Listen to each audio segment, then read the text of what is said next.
Happy anniversary मधु। मधु अब मैं sorry, वो मैं ऑफिस में बॉस। अच्छा ठीक है, कोई एक्सक्यूज नहीं, सारी गलती मेरी है। आई एम सॉरी, प्लीज मुझे माफ कर दो। मधु बात तो सुनो मेरी।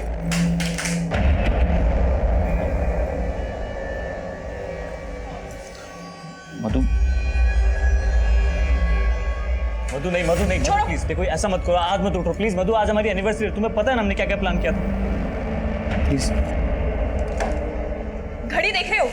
25 मिनट में एनिवर्सरी खत्म होने वाली है, उसके बाद फिर वही जिंदगी, सुबह शाम अकेलापन और फिर रात भर इंतजार और फिर तुम्हारी वही घिसी पिटी सॉरी। तो क्या करूं? नौकरी छोड़ दूं? तुम्हें जो करना है वो करो, मुझे फर्क नहीं पड़ता है। मेरी जिंदगी ना शादी से पहले ही अच्छी थी। तुम कहना क्या चाहती हो कि तुमने मुझसे शादी करके गलती कर दी? गलती की है इसलिए तो झेल रही हो तुम्हें।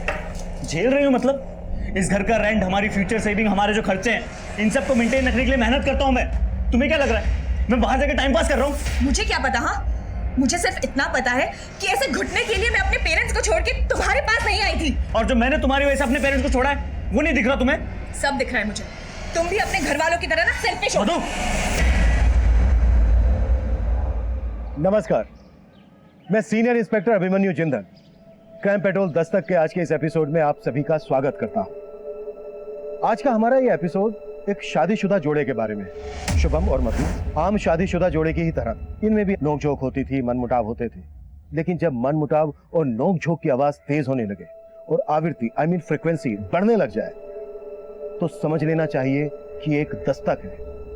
न सिर्फ इस बात की कि रिश्तों में दरार आ सकती है, बल्कि इस बात की भी कि इन दरारों में कोई बाहर वाला साजिश की सेंध लगा सकता है। आज का हमारा ये केस भी कुछ इसी तरह का है और इस केस को आपके सामने रखने का हमारा मकसद ये है कि आप ऐसी कोई दस्तक अनसुनी ना करें जो दस्तक इस केस में अनसुनी की गई।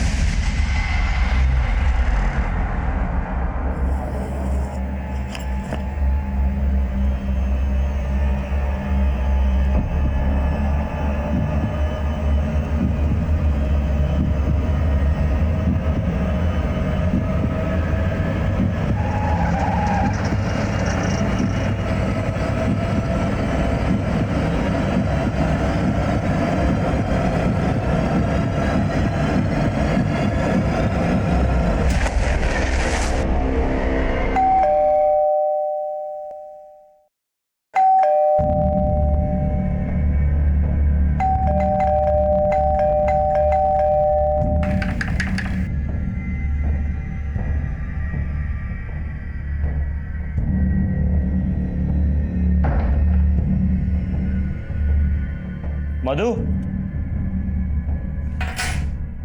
मधु,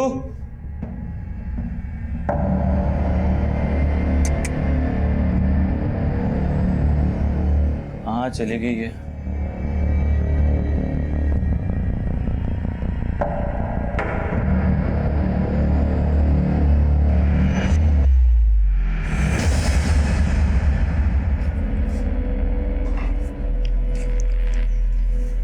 शुभम, मैंने तुम्हारी प्रॉब्लम का एक परमानेंट सॉल्यूशन निकाल लिया है। मैं अपनी फ्रेंड मिसेस शर्मा के यहाँ जा रही हूँ। अब कोई रोक टोक करने वाला नहीं है तुम्हारी जिंदगी में। Good bye.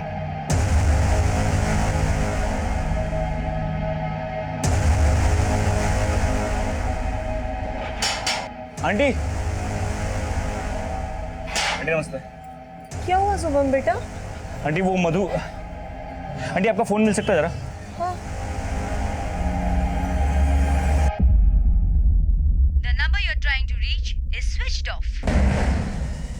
क्या बात है शुभम बेटा, क्या हुआ?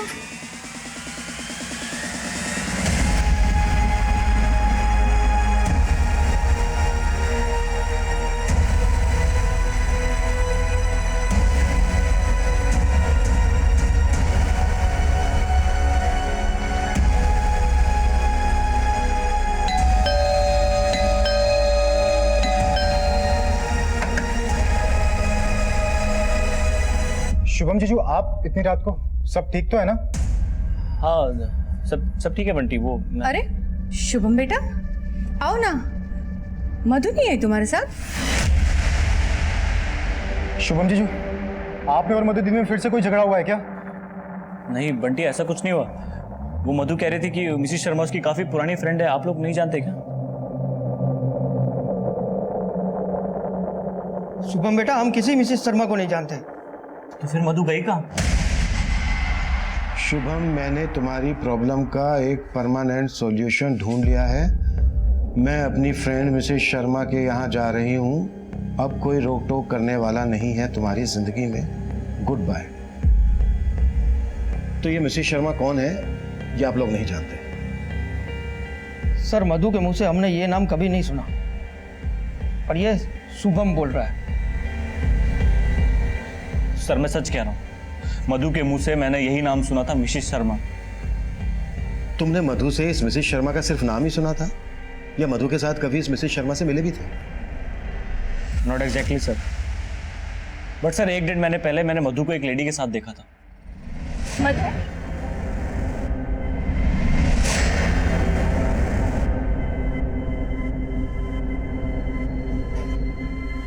कौन थी वो मधु? कोई नहीं, मिसेस शर्मा थी। मिसिस शर्मा? हाँ। कौन मिसिस शर्मा? तुम नहीं जानते हो, मेरी बहुत पुरानी फ्रेंड है। अगर मधु को कहीं जाना था तो वो तुम्हें फोन कर सकती थी, मैसेज कर सकती थी। डिजिटल इंडिया के दौर में वो तुम्हें लेटर लिख कर जाती है। सर हो सकता है मधु ने मुझे बैंक में फोन किया हो, पर उससे पहले मैं घर के लिए निकल गया हूँ। बैंक में क्यों? तुम्हें डायरेक्ट क्यों नहीं? तुम मोबाइल फोन यूज नहीं करते? करता हूँ सर, पर कुछ दिनों से नहीं कर रहा था। क्यों? वो सर मधु का फोन टूट गया था और वो रिपेयर नहीं हो रहा था। मधु तुम्हारा फोन रिपेयर नहीं हो पाएगा, मैंने ऑनलाइन ऑर्डर कर दिया, कुछ दिन में आ जाएगा। तब तक मैं क्या करूंगी शुभम? बाप रे, माहौल तो बहुत गर्म है। देखो, मजाक मत करो। अच्छा कोई मजाक नहीं, तुम ऑलरेडी मेरा फोन यूज कर रही हो ना, तो उसे यूज करो।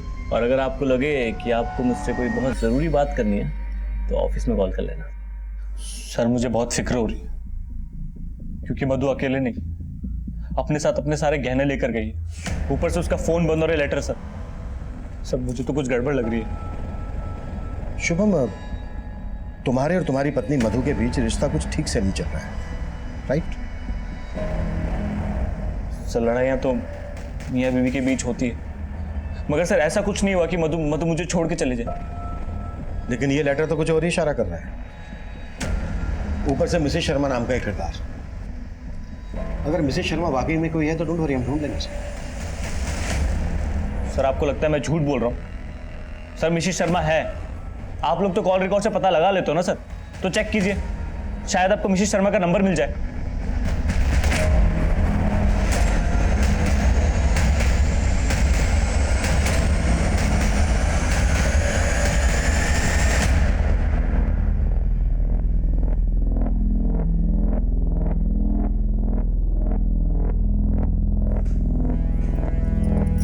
ये कोई वक्त है आने का? तो वापस चली जाऊं क्या? तुझसे तो बात करना ही बेकार है। अब ये अरुण तुझे ऐसे ही घुमाता रहेगा या शादी भी करेगा? कभी पूछा है तूने उससे, या बस उसके पीछे पीछे भिखारियों की तरह घूमती रहेगी? भीख मांगने की आदत आपकी और पापा की होगी, मेरी नहीं। मुझे अरुण के साथ ऐसे ही रहने में मजा आता है, तो ऐसे ही चलने दीजिए ना सब कुछ। जाके सो जाइए। मिसेस शर्मा आगे चलकर हमारे लिए एक पहेली बनने वाली थी, क्योंकि मधु के कॉल रिकॉर्ड्स में हमें उनका कोई हिंट नहीं मिला था। मधु के लिखे लेटर से ऐसा भी लग रहा था जैसे मधु शुभम से नाराज होकर खुद से कहीं चली गई हो। पर नोएडा जैसे शहर में एक अकेली औरत का ज्वेलरी के साथ घर से रात भर बाहर रहना सेफ नहीं था। हमने पूरी रात मधु को ढूंढने की कोशिश की। 24 घंटे तलाश करने के बाद भी हमें मधु कहीं नहीं मिली, लेकिन हमें मिली एक लाश।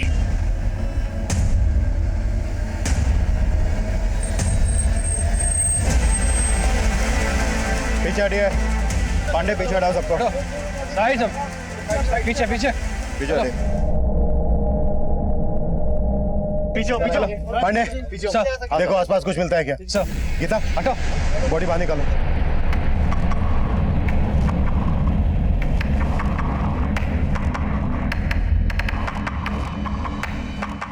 सर ये तो शुभम की पत्नी मधु ही है।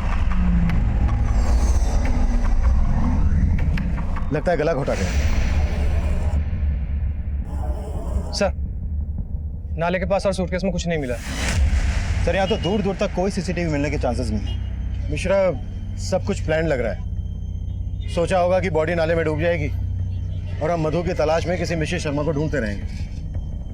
वो लेटर, मिसेस शर्मा, सब कुछ प्लान है, लेकिन मधु का फोन उसके घर के एरिया में ही स्विच ऑफ है। मिश्रा, मधु की शिनाख्त करो और फोरेंसिक टीम लेकर घर की स्कैनिंग शुरू करो। Okay sir.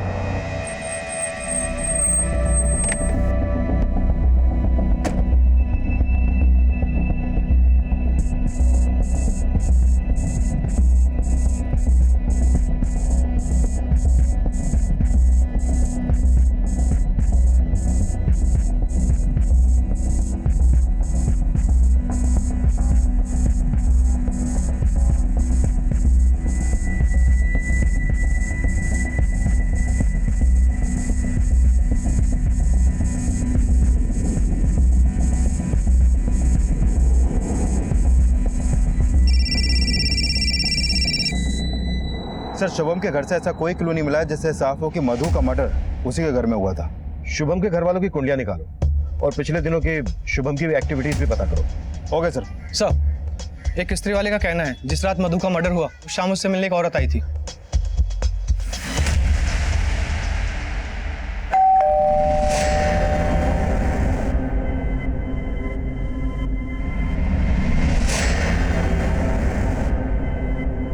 स्केच बनवा सकते हो उसका? हुलिया वगैरह कुछ याद है? सब शकल ठीक से याद नहीं, लेकिन देखो मैं तो पहचान जाऊंगा। उस शाम मधु से जो औरत मिलने आई थी, क्या वही मिसेस शर्मा थी? तुमने सोसाइटी का सीसीटीवी चेक किया? सर, सोसाइटी में तो सीसीटीवी कैमरे है ही नहीं।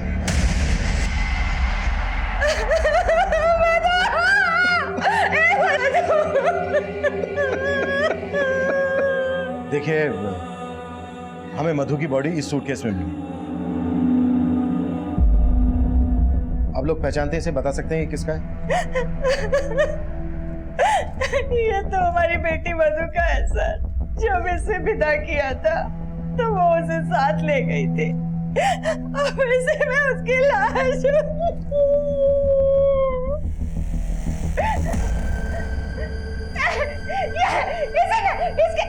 तेरे परिवार ने मिलकर मेरी बेटी को मारा। सिमा,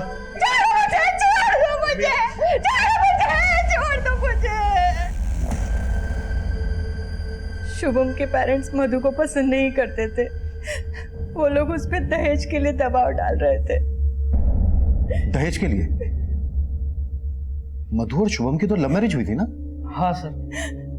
लेकिन शुभम की बड़ी बहन महिमा की शादी नहीं हो रही थी। लड़के वाले दहेज मांग रहे थे और इसीलिए वो लोग मधु पे दहेज के लिए दबाव डाल रहे थे।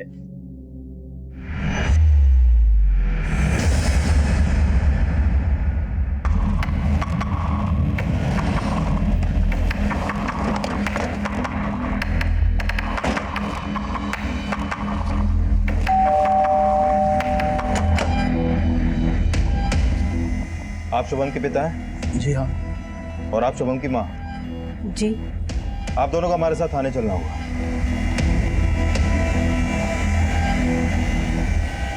ये आप क्या कह रहे हैं सर?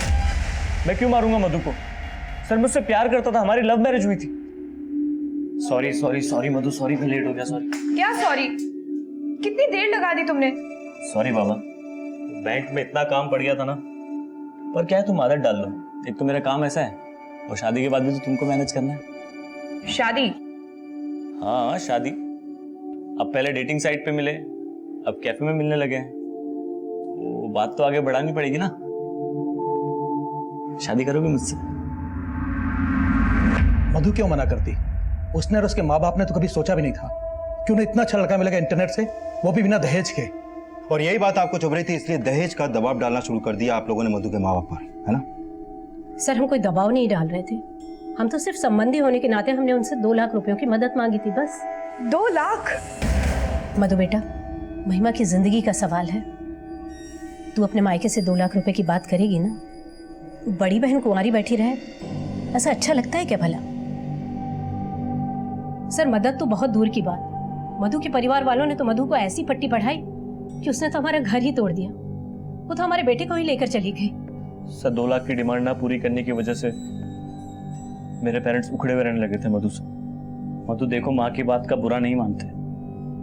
महिमा दी की शादी टूटी अभी अभी, इसीलिए शायद गुस्सा है बस। लेकिन मैं डिप्रेस हो रही हूँ शुभम।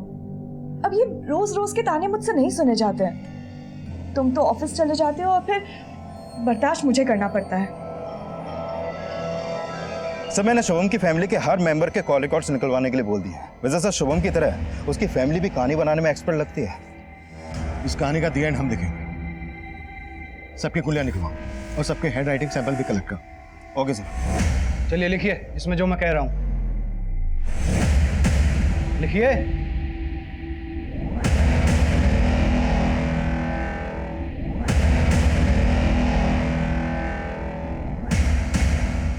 सर मधु ने जो लेटर्स लिखे थे उसकी हैंडराइटिंग ना तो मधु से मेल खाती है और ना ही शुभम से, और ना ही शुभम के माँ बाप से। मैंने कहा था ना मिश्रा, ये सब कुछ प्लान के तहत हुआ है। वैसे मिश्रा, तुम्हारी हैंडराइटिंग कैसी है? मेरे को समझा नहीं सर।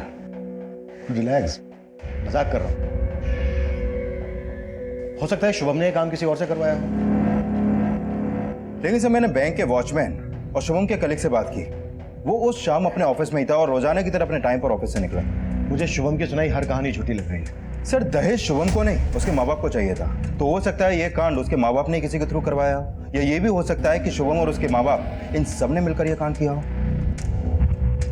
लेकिन किसी के भी खिलाफ अभी तक हमें कुछ मिला नहीं है। मिश्रा, एक काम करो, फिलहाल इन्हें जाने दो, लेकिन इस सब पर नजर रखना। और उस औरत का पता चला जो उस दिन मधु से मिलने आई थी उसके घर? नहीं सर, अभी तक तो नहीं, लेकिन कोशिश जारी है।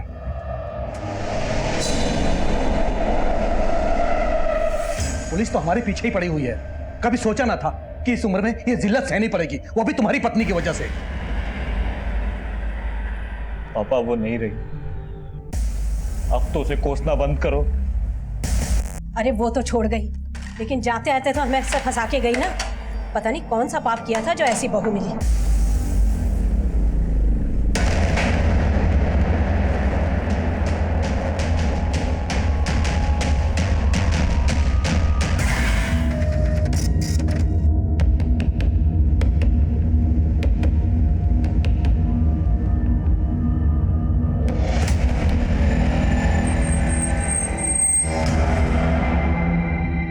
हाँ साहब, यही औरत है। सर महिमा, शुभम की बड़ी बहन, वही उस शाम मधु के घर पे आई थी। उसकी फोन की लोकेशन भी मधु के घर के आसपास की थी।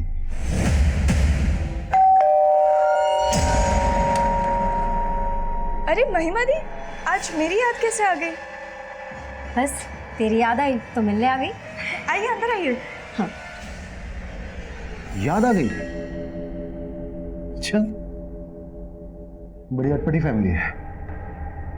बेटा किसी मिसेस शर्मा की बीन बजा रहा है और माँ बाप अपनी बेटी की शादी टूटने के कारण अपनी बहू और बेटे से बात करना बंद कर देते हैं। और बेटी को अचानक अपनी भाभी पर प्यार आ जाता है और वो उससे मिलने जाती है, वो भी उसी दिन जिस दिन उसकी भाभी का मर्डर होता है। मुझे पता था कि आप लोग मुझ पर ही शक करेंगे। अब अपनी भाभी के घर जाना कुछ गलत है क्या? नहीं, बिल्कुल नहीं। लेकिन भाभी के मर्डर हो जाने के बाद इस बात को छुपाना गलत है। मैंने कुछ नहीं छुपाया आपसे। आप लोगों ने पूछा नहीं, इसलिए मैंने आपको बताया नहीं। अच्छा, चलो अब पूछ लेते हैं, क्यों गई थी तुम अपनी भाभी से मिलने? भाभी पर अचानक से प्यार उमड़ पड़ा था, या फिर अपनी शादी टूटने का गुस्सा निकालने गई थी? क्या शुभम की मिसेस शर्मा तुम ही हो? सिर्फ सच सुनना है मुझे।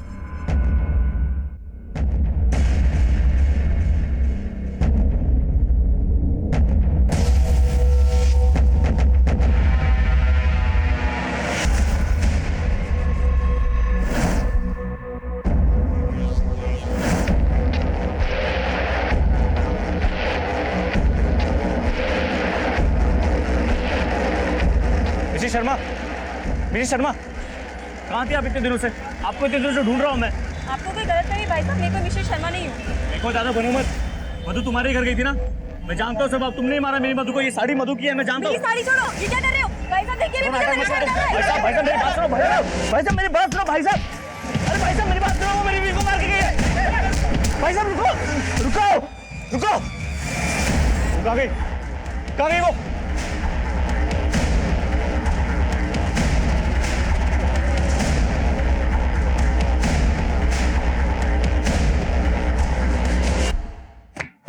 ये लीजिए, लिख दिया मैंने अपना बयान, ठीक वैसा ही जैसा हुआ था। अब अगर आपको मुझसे कोई भी सवाल करना हो तो मुझे सिर्फ फोन कर दीजिएगा, मैं खुद चल के आ जाऊंगी।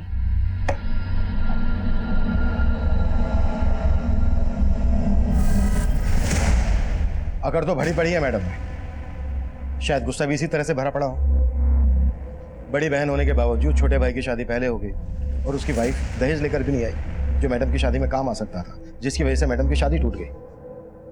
नजर रखो इस पर। Okay sir. Sir sir sir वो मिसेस शर्मा मिल गई सर। मिसेस शर्मा? हाँ सर। सर उसने मधु की साड़ी पहनी हुई थी जो मैंने उसे गिफ्ट की थी। मधु की साड़ी? जी सर। सर वो मुझे मार्केट में दिखी, मैंने उसे पकड़ने की कोशिश की तो चालाकी से भाग के निकल गई, लेकिन सर मैंने उसका पता लगा लिया।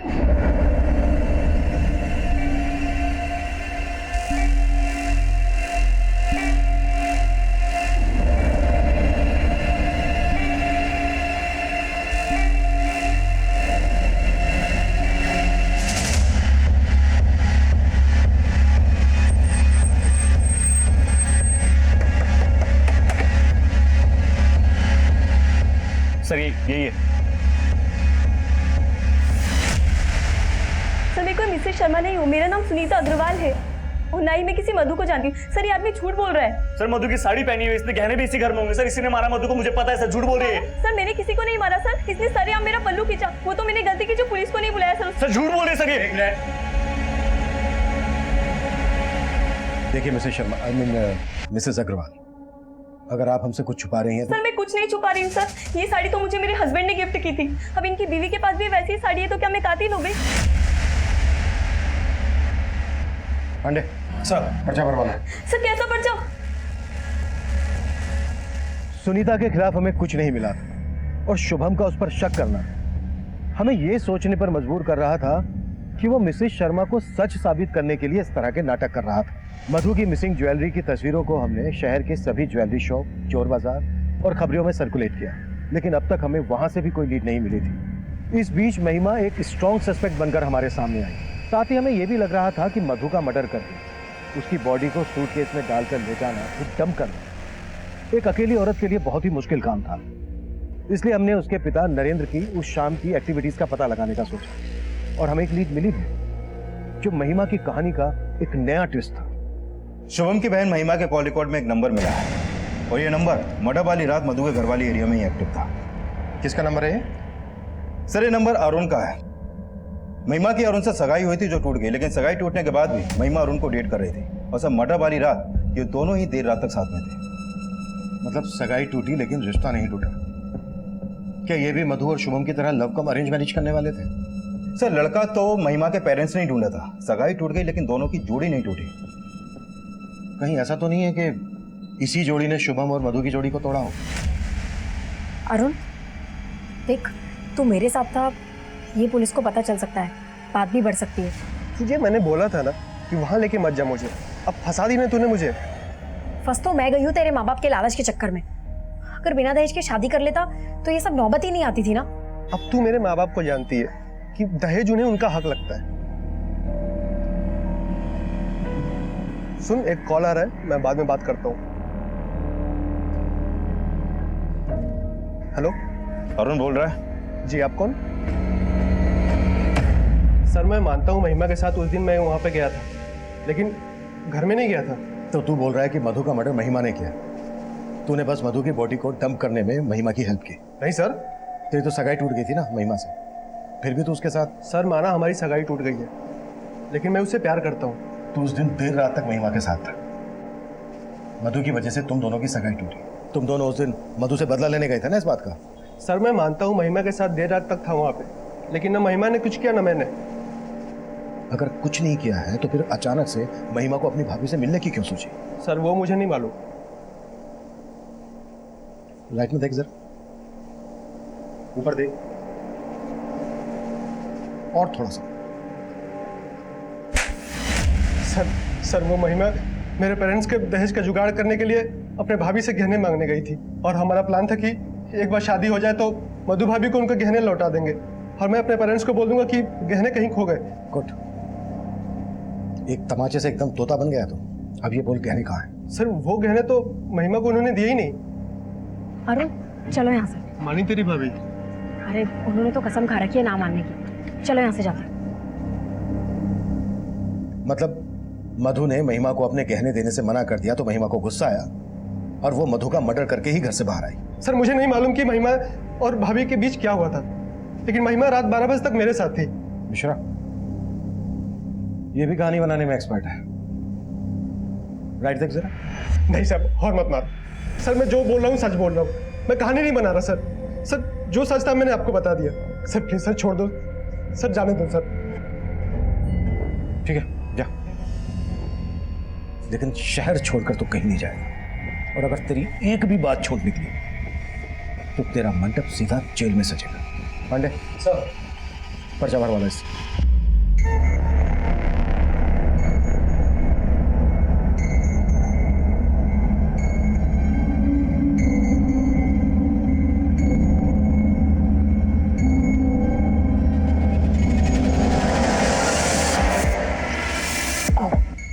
अबे देख के चलना।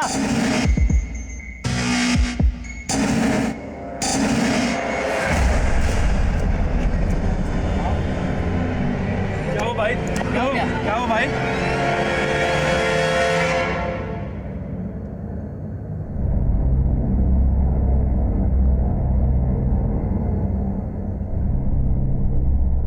सर आप लोग बेकार में हम पर और हमारे बेटे पर शक कर रहे हैं। अगर आपने अपना ध्यान हम पर से हटाया होता तो आज शुभम की जान खतरे में नहीं होती। डॉक्टर साहब, शुभम की हालत कैसी है अभी? सही वक्त पे ट्रीटमेंट देने की वजह से जान बच गई। किसी ने जहर का इंजेक्शन दिया था उन्हें। जहर? जी, वो तो अच्छा हुआ टाइम पे आ गए, वरना जान भी जा सकती थी। डॉक्टर, किस टाइप का जहर इंजेक्ट किया गया शुभम को? अभी कुछ फिगर आउट करना मुश्किल है।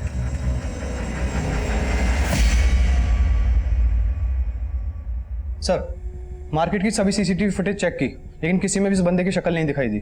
सर शुभम की बॉडी में जो जहर इंजेक्ट किया गया था वो मेरिकटेक्स और फोटोसेटिक नाम के केमिकल्स को मिक्स करके बनाया गया था। सर जहर लीथल था।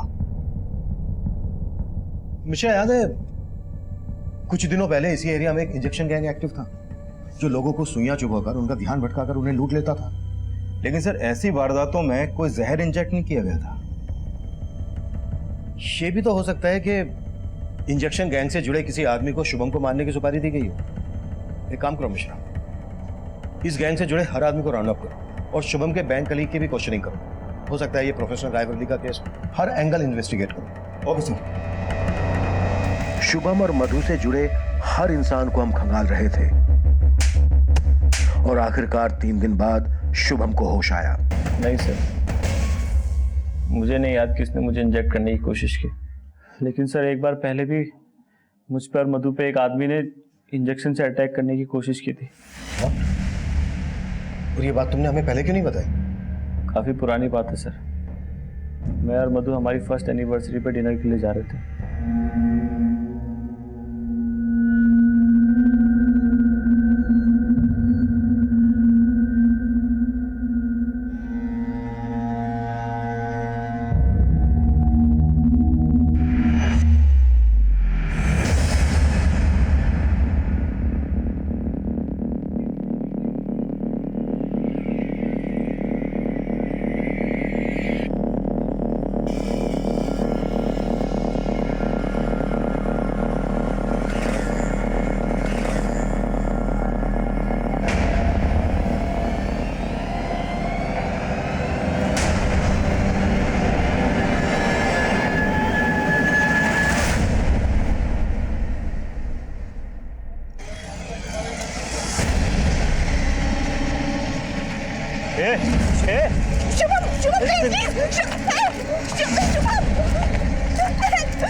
हमारे पास कुछ तस्वीरें हैं, देखकर बताओ वो इनमें से कोई है क्या?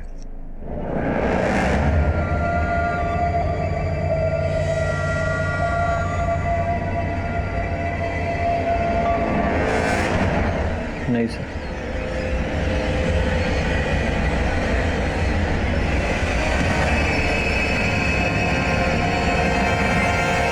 यही आदमी है सर। जिस आदमी को शुभम ने आइडेंटिफाई किया था उसका नाम उस्मान था। उस्मान ने इंजेक्शन गैंग के साथ मिलकर कई लूट को अंजाम दिया था। उस्मान और उसका इंजेक्शन गैंग भीड़ में लोगों को इंजेक्शन चुभोकर उनका ध्यान भटकाकर उन्हें लूटने का काम करते थे। हमें शक था कि उस्मान को किसी ऐसे आदमी ने सुपारी दी थी जिसे केमिकल्स की अच्छी खासी जानकारी थी और जिसने इस खास किस्म के जहर का इजाद किया था। हमने फौरन उस्मान की तलाश में रेड अलर्ट जारी कर दिया और बहुत जल्द वो अरेस्ट भी हो गया। अरे डोज ज्यादा तो नहीं है इसमें? पता है, मैं पहले डॉक्टर बनना चाहता था लेकिन बन गया पुलिस वाला। पर इंजेक्शन लगाना मुझे बहुत पसंद है। साहब मैं मानता हूँ कि मैंने शुभम पे जहर की सुई चुबाने की कोशिश की थी, लेकिन मेरा अटैक फेल हो गया साहब। लेकिन साहब कसम से इस बार मैंने कुछ नहीं किया साहब, मैं सच बोल रहा हूँ साहब। देख, सब कुछ सच सच बोल, नहीं तो ये नहीं, हाथी का इंजेक्शन घुसेड़ूंगा तेरे अंदर। नहीं साहब, मैंने इस बार कुछ नहीं किया। हाँ, एक आदमी का फोन आया था, उसने मुझे बोला था शुभम को जहर की सुई चुबाने को। उसने मुझे 50,000 रुपये एडवांस भी देते साहब।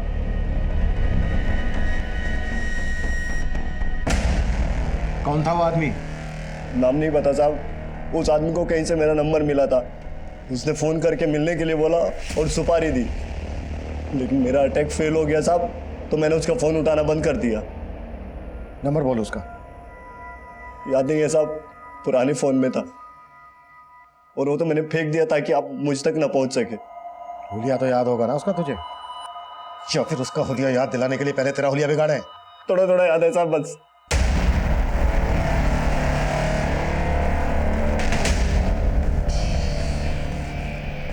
सर, जिस आदमी ने उस्मान को सुपारी दी थी वो आदमी ऐसा दिखता है सर।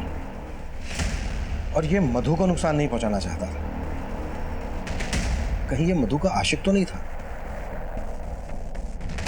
शुभम, याद करने की कोशिश करो, हो सकता है तुमने ऐसे पहले कभी देखा हो। नहीं सर, ऐसा कोई आदमी याद नहीं मुझे। इसे पहचानते हो? हाँ सर, ये तो गणेश है सर। कौन गणेश? मधु दीदी के कॉलेज में पढ़ता था सर, और ये दीदी से शादी भी करना चाहता था। तुम्हारी हिम्मत कैसे हुई मधु का हाथ मांगने की? अपनी जात देखिए।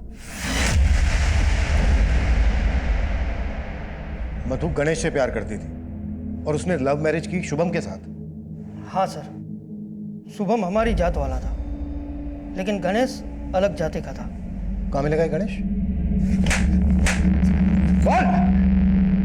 सर मैं मानता हूँ कि मैंने शुभम पे अटैक करवाया था। ये ले 50,000 रुपये एडवांस। इस लड़के पे सुई घुसानी है, ये दवा भर के।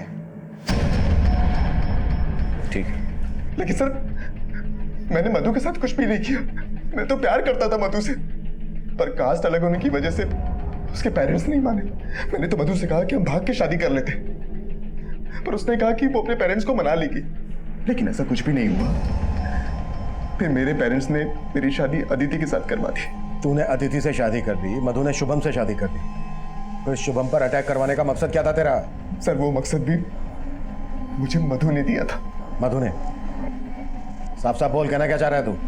मधु ने शुभम से 1 साल पहले शादी की थी, पर मेरी शादी मधु की शादी से 1 साल पहले ही हो गई थी, और उसे लगता था कि मैंने उसे धोखा दिया। जब मैंने उस समय कहा था कि भाग के शादी कर लेते हैं, तब तुम मानी नहीं, और अब जब मैं अदिति के साथ शादी कर चुका हूं, तब मेरे आसपास मंडरा रही हो। आखिर चाहती क्या हो तुम? तुम्हें गणेश, मैं तुमसे बहुत प्यार करती हूँ। मैं जानती हूँ मैं अपने माँ पापा को मना नहीं कर पाई, पर मैं तुम्हारे बगैर मर जाऊंगी। मुझसे मधु का दुख देखा नहीं गया, और मैं खुद को मधु से मिलने से रोक नहीं पाया। गणेश, मैं ना अपने माँ पापा को छोड़ दूंगी। तुम भी अदिति से डिवोर्स ले लो अब। मधु, डिवोर्स लेना इतना आसान नहीं है। कहना क्या चाहते हो तुम? मतलब बीवी तुम्हारी अदिति रहेगी और मैं? मधु को लगने लगा कि मैं उसे धोखा दे रहा हूँ, जबकि ऐसा कुछ नहीं था। इसलिए उसने मुझे चिढ़ाने के लिए जानबूझकर शुभम के साथ दोस्ती बढ़ानी शुरू कर दी। कौन है वो लड़का? तुमसे मतलब? तुम जाओ ना अपनी अदिति के पास, मेरे साथ टाइम वेस्ट क्यों कर रहे हो? तुम्हारे लिए मैं अदिति को डिवोर्स देने वाला हूँ, और तुम? झूठ बोलना बंद करो गणेश। तुम्हारा कोई इरादा ही नहीं है अदिति को डिवोर्स देने का, और अब मुझे भी कोई मिल गया है। ओके, तो तुम अपने रास्ते जाओ और मैं अपने। पहले तो मुझे लगा कि वो मुझसे नाराज है, इसलिए ये सब कर रही है। लेकिन बाद में उसने सच में शुभम के साथ शादी कर ली, जबकि उसकी वजह से मैंने अदिति को डिवोर्स दे दिया था। लेकिन मधु सचमुच शुभम से प्यार करने लगी थी, और मेरे लाख समझाने के बाद भी वो मेरी जिंदगी में वापस नहीं आना चाहती थी। इसीलिए मधु को पाने के लिए मैंने शुभम को रास्ते से हटाने का प्लान बनाया, और मेरे एक वार्ड बॉय दोस्त प्रकाश ने मुझे उस जहर के बारे में बताया।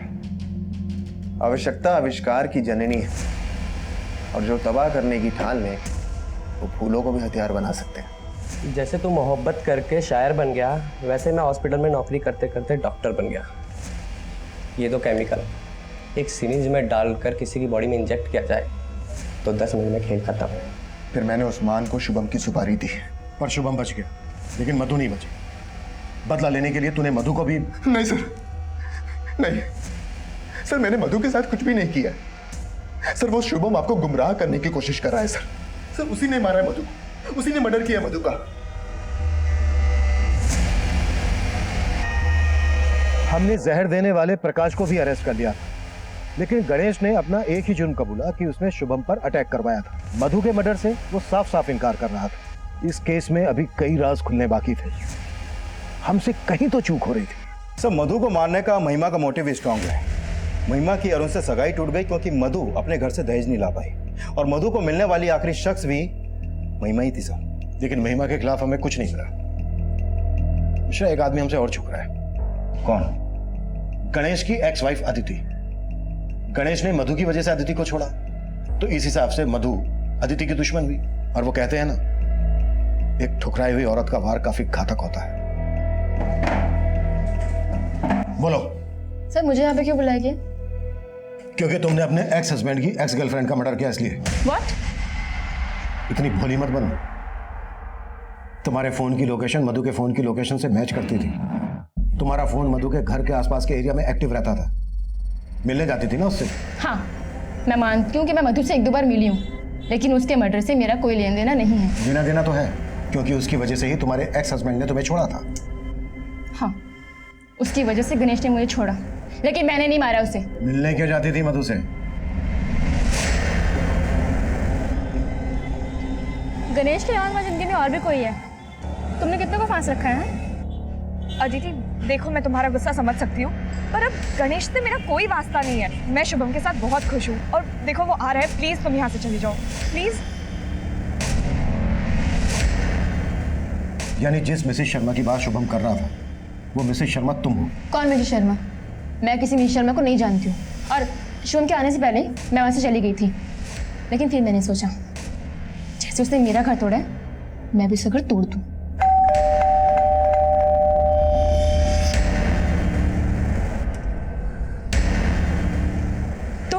यहाँ? तुमसे नहीं, तुम्हारे पति से मिलने आई हूँ, ये बताने के लिए कि तुमने मेरी जिंदगी कैसे बर्बाद कर दी। तुम समझ क्यों नहीं रही हो अदिति? मैं मानती हूँ कि मुझसे बहुत बड़ी गलती हुई है, पर प्लीज तुम ऐसा मत करो। लेकिन पता नहीं क्यों मुझे इस पे तरस आ गया। उस दिन के बाद मैं मधु से कभी नहीं मिली। क्योंकि तुमने मिलने की गुंजाइश ही खत्म कर दी, मर्डर कर दिया उसका। देखिए सर, मैंने ऐसा कुछ भी नहीं किया। सर, बहुत तोड़ने के बाद भी अदिति कुछ नहीं उगल रही है। एक बात तो क्लियर है मिश्रा, मिसेस शर्मा, ये नाम मधु ने शुभम को बताया था, और कातिल ने जो चिट्ठी लिखी है उसमें भी मिसेस शर्मा का नाम है। सर, अदिति शुभम को मधु और गणेश का सच बताना चाहती थी। कहीं ऐसा तो नहीं कि ये सच शुभम को खुद ही पता चल गया और यही मधु के मर्डर की वजह बन गया? वो तो कुछ भी सकता है, लेकिन वो लेटर, उसकी हैंडराइटिंग शुभम की हैंडराइटिंग से मैच नहीं करती। या तो शुभम ने वो लेटर किसी और से लिखवाया, या फिर ये भी तो हो सकता है कि शुभम और अदिति ने मिलकर यह कांड किया हो, अपने अपने पार्टनर से बदला लेने के लिए। पॉसिबल है। या फिर ये कांड किसी तीसरे आदमी ने किया हो सकता है, जिसे इस मिसेस शर्मा नाम की भनक थी। शुभम, महिमा, अदिति, ये सभी हमारे सस्पेक्ट थे, लेकिन किसी भी सस्पेक्ट के खिलाफ हमें कोई ठोस सबूत नहीं मिल रहा था। मिसेस शर्मा, इस काल्पनिक नाम का इस्तेमाल उस लेटर में हमें भटकाने के लिए किया गया था, लेकिन इस कत्ल का मास्टरमाइंड अब भी हमारी गिरफ्त से दूर था।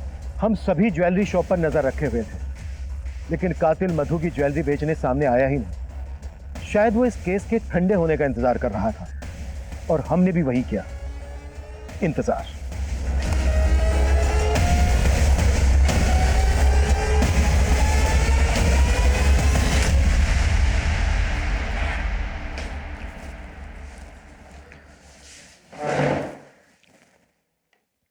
क्यों मारा मधु को? साहब, हमें पैसों की बहुत ज़रूरत थी और मेरा अक्सर मधु के यहाँ आना जाना लगा रहता था और मधु के पास बहुत सारे गहने थे। उसके गहने देखते ही मैंने अपने पति से बात की और तभी हमने उसके गहने हासिल करने का सोच लिया था, लेकिन हम ऐसे हाथ साफ करना चाहते थे जिससे किसी को हम पे शक ना आए। फिर एक दिन मुझे मधु का एक और राज पता चला। अदिति, देखो मुझे पता है कि मुझसे बहुत बड़ी गलती हो गई है, पर क्या बात है मधु, सब ठीक है ना?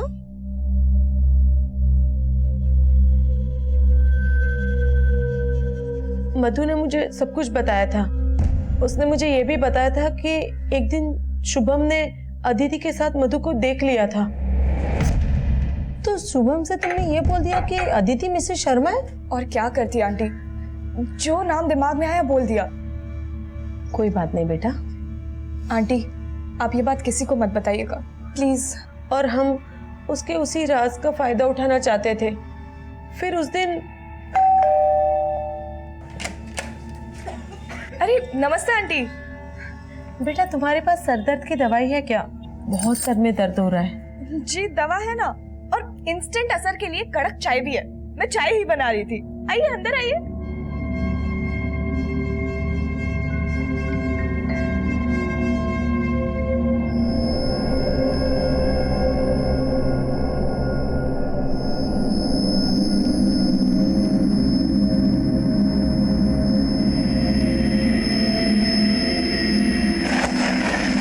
मधु इतनी रेस्पेक्ट करती थी तुम दोनों की, इतना भरोसा करती थी तुम दोनों पर, और तुम लोगों ने चंद पैसों के लालच में अपनी बेटी की उम्र की लड़की को मार डाला।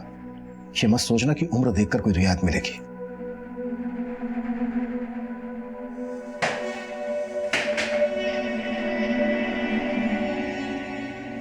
ऋचा और सुबोध इस वक्त न्यायिक हिरासत में। शुभम इस शौक से उभर ही नहीं पा रहा है।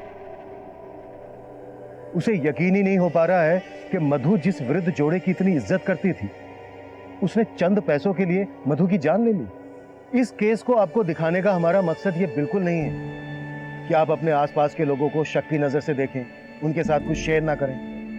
इनफैक्ट ये पॉसिबल भी नहीं है। लेकिन जिंदगी में संतुलन बनाना, एक दायरा बनाए रखना भी जरूरी है। हर रिश्ते में उतार चढ़ाव आते हैं, हर घर में दरारें होती हैं, लेकिन बाहर के लोगों को इसका पता नहीं लगने देना चाहिए, क्योंकि घर के राज जब दहलीज पार करते हैं तो ये एक दस्तक होती है कि कोई भी इसका फायदा उठा सकता है। जरूरी है हम इस केस से सीख लें और अपनी जिंदगी और अपने घर को महफूज बनाएं। अब मैं सीनियर इंस्पेक्टर अभिमन्यु जिंदल आपसे विदा लेता हूं। आपसे फिर मुलाकात होगी एक नए केस के साथ। क्राइम पेट्रोल 10 तक। मकसद बताना नहीं, बचाना है।